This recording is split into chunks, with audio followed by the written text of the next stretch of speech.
Hi guys, welcome to today's video. I'm Gina from Speech Without Limits. I'm going to be modeling the book The Gruffalo today, and I'm going to be doing a little bit different than some of my other videos that have been uploaded so far to YouTube. So I'm going to show you modeling the book. I'm going to have core words that I'm focusing on again. I like to show that to you guys to remind you that, the KISS strategy, keep it simple. So my other two videos that I have one where I'm focusing on the repeated words of where and good. Another video I have showing you guys where I'm just focusing on like some social etiquette with the greetings, hello, and goodbye. And then today I'm going to have this video show you how I'm going to focus on adjectives. I have a lot of kids who I do work on description words or attributes, adjectives, however you want to word it. But I have a lot of kids I work on that with because that can be so powerful for them later on. And it's great language. So today I'm going to be working on the two adjectives. So we're going to go to describe, and I am going to actually go into the second page of adjectives, and I'm going to lock it for just right now, where we're going to focus on terrible and silly, because those are repeated adjectives in the book. So those are the words I'm going to focus on modeling. The French words that you may see me model here and there throughout the book are forest, and then the animals that are in the story that we're going to have. So I'm going to show you an example of what a shared reading session might look like with some of my kids that I do on a weekly basis. I like to have story props. If you follow me on Instagram, you know that. I usually post about my story props. Research shows that they are great for building engagement and increasing attention with your students, and they're just so fun and interactive. So I love it. These are included in the pack that you can get off my TPT store. But I just printed out the animals, attached them to craft sticks. And so the kids can hold them and we can kind of do a puppet show during the reading and then after when we want to retell it and everything. And then I just got a diaper box. If you're like me and you have young kids at home, you've got lots of these. And then I printed out the landscape with the different environments in the back. So we've got the forest, the lake, the stream, the log pile, and the rocks that are in the story. All in one little picture. So I'm going to show you kind of how I do that. It won't be the full effect, obviously, because I don't have a student here in this video showing how interactive it can be. And then I'm also going to show you something new that I've been doing this year.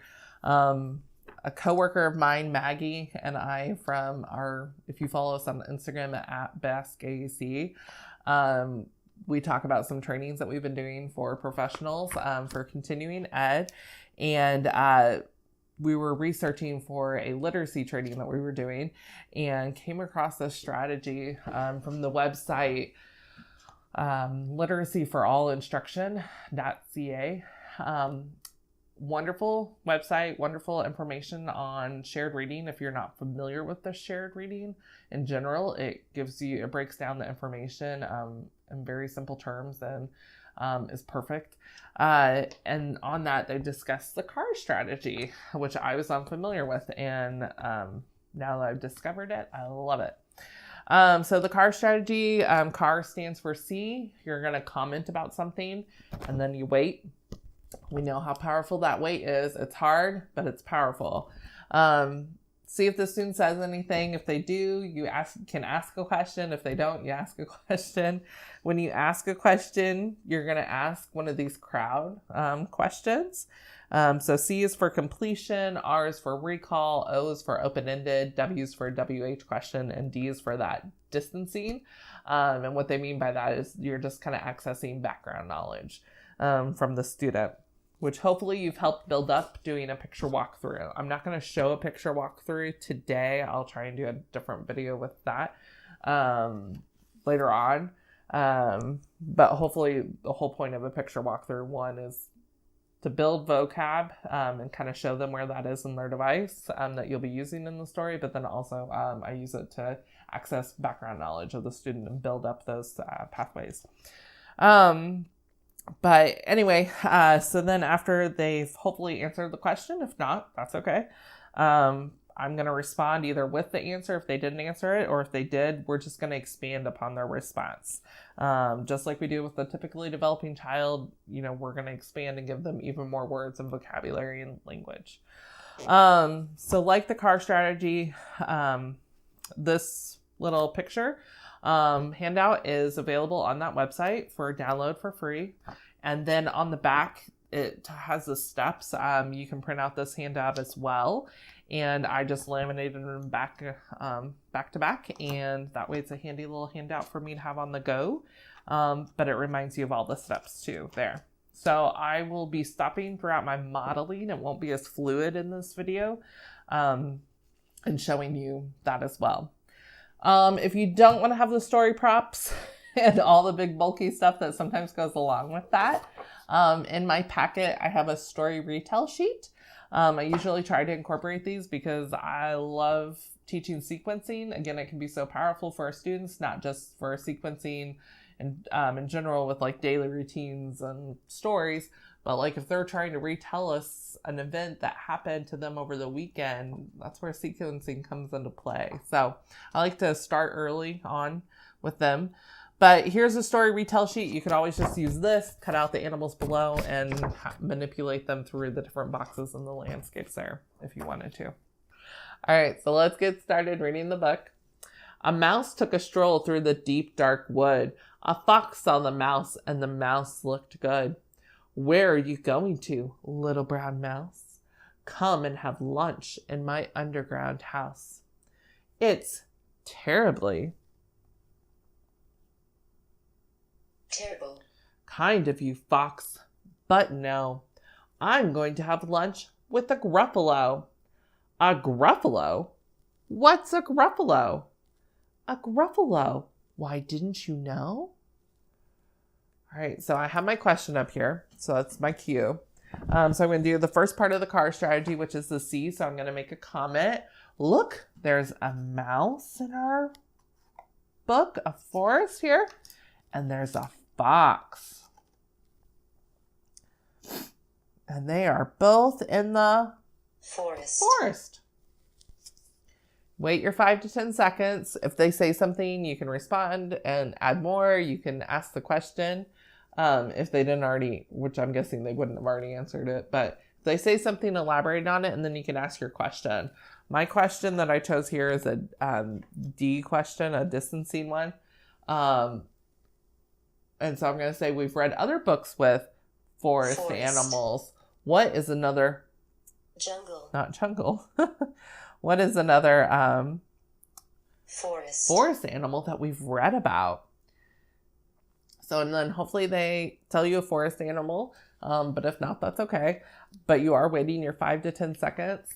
And then I'll go ahead and either, if they haven't answered with a question, I'll say a forest animal that we have read about. But maybe you say my kid said bear, because we've read a lot of books with bears. Bear. I'll be like, yes, bear. There was a brown bear in our last story. Or a bear does live in the forest. So any way that you can add more to it and expand. He is terrible.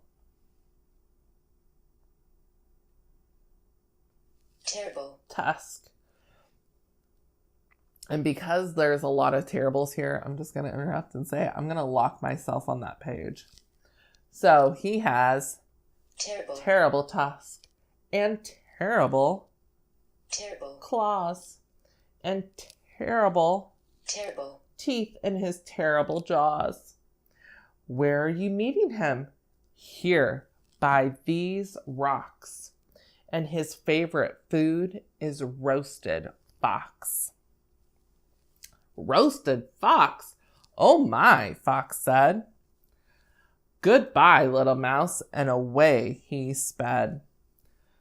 Silly. Old fox, doesn't he know? There's no such thing as a Gruffalo. So away the fox went, On went the mouse through the deep, dark woods, and an owl saw the mouse, and the mouse looked good. All right, so who do we need to put in our story now? What animal? That's right, we need to get an owl. Oops. He's going to go next to our mouse. Where are you going to, little brown mouse? Join me for tea in my treetop house. It's frightfully nice of you, owl.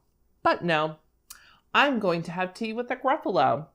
A Gruffalo? What's a Gruffalo? A Gruffalo. Why, didn't you know?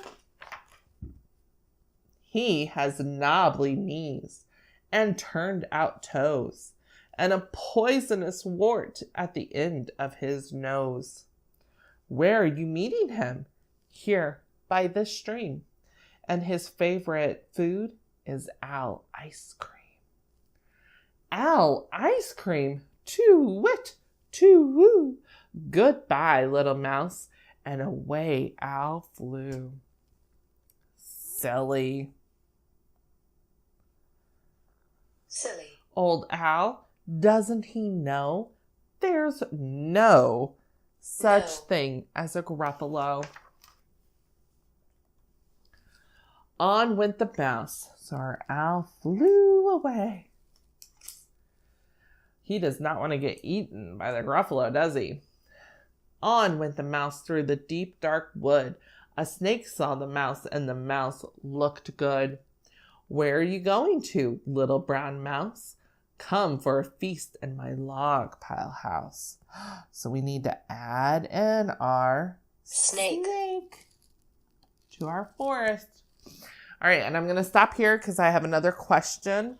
And it's a C question, so it's a completion question. I chose completion here because the mouse has met two other animals, the fox and the owl, and they both wanted him to come over so that they could eat him. But he said no.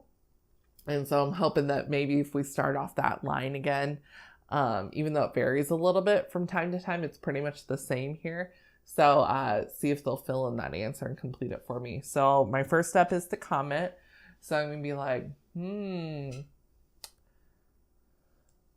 look at the snake and the mouse here. And then you wait your 5 to 10 seconds. I'm going to ask my question then, which is really just a completion line. So I'm going to say, it's wonderfully good of you, snake, but... And see if they say no, hopefully. No. Like, yeah, he did say no, because he does not want the snake to eat him, does he? And he says, I'm having a feast with the Gruffalo. A Gruffalo? What's a Gruffalo? A Gruffalo? Why, didn't you know? His eyes are orange. His tongue is black. And he has purple prickles all over his back. Where are you meeting him? Here, by this lake. And his favorite food is scrambled snake. Scrambled snake. It's time I hid. Goodbye, little mouse. And away snake slid. So our snake is gonna go away. No. Silly. Silly. Old snake, doesn't he know there's no such thing as a Gruffalo? Oh. All right. So I'm going to stop again because I have here that I'm going to ask an open-ended question. So I'm going to make that comment where it's like, oh. And look at the mouse. He's scared. And then I'm going to wait my 5 to 10 seconds, see what they do. Then I'm going to ask my question. And I have here, I'm just going to ask them to tell me, what do you see in this picture? And then hopefully they make some kind of comment. Again, I'm waiting my 5 to 10 seconds. But hopefully they make some kind of comment towards the Gruffalo that showed up. They could describe him like, say, big, brown, or maybe that the mouse, again, is scared. Repeat that. And I'll be like, yes, he is scared because he sees that big brown animal there. All right. But who is this creature with the... And I'm going to lock myself again because it repeats. So with the terrible claws and the terrible teeth in his terrible jaws. He has knobbly knees and turned out toes and a poisonous wart at the end of his nose. His eyes are orange, his tongue is black, and he has purple prickles all over his back. Oh, help! Oh, no! It's a Gruffalo! My favorite food, the Gruffalo said. You'll taste good on a slice of bread. Good, said the mouse. Don't call me good. I'm the scariest creature in this deep, dark wood. Just walk behind me, and soon you'll see everyone is afraid of me. Oh, sure, said the Gruffalo, bursting with laughter. All right, so our Gruffalo's in the woods. They're going to walk together. You lead the way, and I'll follow after. They walked and walked till the Gruffalo said, I hear a hiss in the grass ahead. I wonder who it is. It's a snake. So they came across another one of our forest animals. A snake, said the mouse. Why, snake, hello. Snake took one look at the Gruffalo. Oh dear, he said. Goodbye, little mouse, and slid right into his log pile house. You see, said Mouse, I told you so. Amazing, said the Gruffalo. And they walked some more till the Gruffalo said, I hear a hoot in the trees ahead. So our snake slid away because he was scared of the Gruffalo. It's Owl, said the Mouse. Why, Owl, hello. Owl took one look at the Gruffalo. Boo-hoo, he said. Goodbye, little mouse. And flew right up to his treetop house. All right, so I'm going to stop. I have another cue card. So I'm going to comment first. I'm going to say, wow, that owl, he looks like he is scared. I'm going to wait my 5 to 10 seconds. So I'm going to ask my question. I'm doing an R here, so it's a recall question. I chose to do it here because the owl's it talks about him saying goodbye and flying away, and that's what the snake did too. So I'm going to see if the student can remember that. So I'm going to ask, What happened when the snake saw the mouse and the Gruffalo? I'm going to wait my 5 to 10 seconds. Hopefully they say something. I mean, they could say like, go. I'll be like, yes. And I'll flip back and show them. And I say, yes, he did. Go. He wanted to go in his house, didn't he? Because he was scared of the Gruffalo and mouse, just like the owl is scared of the Gruffalo and mouse. All right. You see, said Mouse, I told you so. Astounding, said the Gruffalo. They walked some more till the Gruffalo said, I hear some paws on the path ahead. So our owl flew away. I wonder who's next. It's Fox, said the Mouse. Why, Fox, hello. Fox took one look at the Gruffalo. Oh, so our Fox is in story now. Oh, help, he said. Goodbye, little mouse. And I'm going to stop there, and I'm going to do my thing here. So I'm going to comment and look at the Gruffalo and the mouse. And then there's the fox. I'm going to wait my 5 to 10 seconds and then ask my question, which is a WH question. And I'm going to say, what is the fox doing? Wait my 5 to 10 seconds. Hopefully the answer again with maybe go again. I'll be like, yes, he is. Go. He's going into his house there to get away from the Gruffalo because he is scared. Scared. And he ran right into his underground house. The mouse said, Gruffalo, now you see everyone is afraid of me. But now my tummy is starting to rumble, and my favorite food is Gruffalo crumble. Gruffalo crumble, the Gruffalo said, and quick as the wind, he turned and he fled because he was scared of the mouse now. All was quiet. Quiet.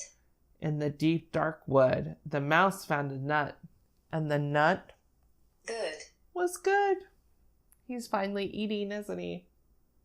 All right, there's the end of our book. So there's an example and a peek inside of one of my shared reading sessions. You don't, again, get the full experience because obviously the student's not here for me to kind of follow their interaction and their lead. But there's where I keep it simple with picking just a couple words to model. And you saw how I kind of throw in some other words though. Use the story props to increase activity, engagement, attention.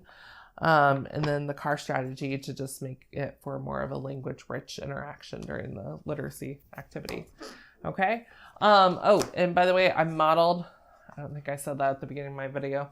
I was modeling on the WordPower 60 basic vocabulary from Saltillo on the TouchChat app. So, or if you have a Nova Chat device, I was using that vocabulary today to model on. All right, so thanks for watching. If you have any comments or questions, please leave them below. And follow me on Instagram, and you can see what I'm doing on a weekly basis. I usually post what story props I'm using and materials that go along with my book companions for the book that I do every week. Okay, thanks for watching.